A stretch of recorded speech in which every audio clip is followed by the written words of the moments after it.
Hi hello friends, welcome to our channel. இன்றைக்கி நம்ம வீடியோவில் வந்து பார்க்க போகிறது ரொம்பவே ஹெல்த்தான ஒரு ரெசிபி தாங்க பார்க்க போகிறோம். வாழைப்பூவும் முருங்கைக்கீரையும் சேர்த்து காம்பினேஷனில் தான் நம்ம பண்ண போகிறோம். வாங்க வீடியோக்கு ஸ்கிப் பண்ணாமல் பார்க்கலாம். இப்போ வந்து நான் வாழைப்பூவை வந்து க்ளீன் பண்ணிவிட்டு சின்ன சின்னதாக கட் பண்ணி வச்சுருக்கேன். அதை வந்து ஒரு பவுலில் தண்ணி எடுத்துகிட்டு அதில் கொஞ்சமாக உப்பு சேர்த்து இப்போ கட் பண்ணி வச்சுருக்க வாழைப்பூவையும் அதோடு சேர்த்து வேக வைக்க போகிறோம்.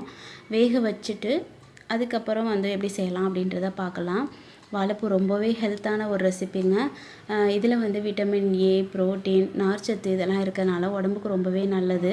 வயிற்று புண்ணுக்கு, குறிப்பாக வயிற்று புண்ணு, சுகர் இதுக்கெல்லாம் ரொம்பவே நல்லது. இப்போ வந்து அதுக்கு தாளிக்கிறதுக்கு என்ன வேணும்னு பார்க்கலாம். சின்ன வெங்காயம், ஜீரகம், கடலைப்பருப்பு, காஞ்ச மிளகாய் தான் செய்ய போகிறோம். ஃபஸ்ட்டு வந்து நம்ம கீரையை வந்து கழுவி எடுத்து வச்சுருக்கோம். இப்போ வந்து கடையை வச்சுக்கலாம். அதில் கொஞ்சமாக எண்ணெய் சேர்த்துக்கலாம். இப்போ வந்து தாளிக்கிறதுக்கு வந்து கடலைப்பருப்பு, ஜீரகம், காஞ்ச மிளகாய், 2 பூண்டு மட்டும் தட்டி போட்டுக்கோங்க. ரொம்பவே வாசமாக இருக்கும், நல்லாவும் இருக்கும்.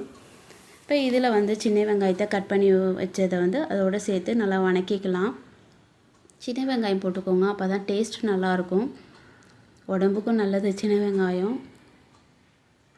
இப்போ இதில் கொஞ்சமாக வந்து மஞ்சத்தூள் சேர்த்து அதையும் நல்லா வணக்கிக்கலாம்.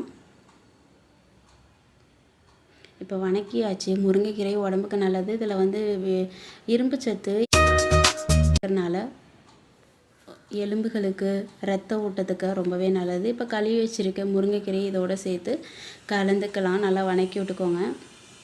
நல்லா மிக்ஸ் பண்ணிவிட்டு இதில் லைட்டாக உப்பு சேர்த்துக்கோங்க. ரொம்ப உப்பு சேர்த்துடாதீங்க, ஏன்னா ஆல்ரெடி வந்து வாழைப்பூவில் நம்ம உப்பு சேர்த்துருக்கோம். வாழைப்பூவும் முருங்கைக்கீரையும் பார்த்திங்கன்னா இதய நோய்க்கெல்லாம் ரொம்பவே நல்லது. அது மாதிரி மன அழுத்தம், இரத்த அழுத்தம் இதுக்கெல்லாம் ரொம்பவே நல்லது. அதை சாப்பிட்டிங்கன்னா எல்லாமே வந்து கம்மியாகும். குறிப்பாக எலும்பு வந்து நல்லா சத்தாக இருக்கும். குழந்தைங்களுக்கு கொடுத்திங்கன்னா ரொம்பவே நல்லது. இது வயிற்றுப்புண் வராது. அதிகமாக அல்சர் இது மாதிரி நோய்கள்லாம் வரதை வந்து தடுக்கலாம்.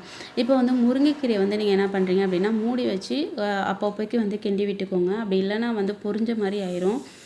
சாப்பிட்றதுக்கு வந்து நல்லாவும் இருக்காது. இப்போ அந்த வேர்வை தண்ணியில் தான் நம்ம வந்து வேக வைக்க போகிறோம், தண்ணியெல்லாம் ஊற்றாமல். இப்போ இது மாதிரி அடிக்கடி வந்து எடுத்து இது மாதிரி கிண்டி விட்டு அந்த வேர்வை தண்ணியில் வேக வைங்க. இப்போ வந்து பார்த்திங்கன்னா வெந்துருச்சு. இப்போ நம்ம என்ன பண்ண போகிறோன்னா, ஆல்ரெடி வேக வச்சுருக்கிற வாழைப்பூ இதோடு சேர்த்து மிக்ஸ் பண்ணிக்க போகிறோம்.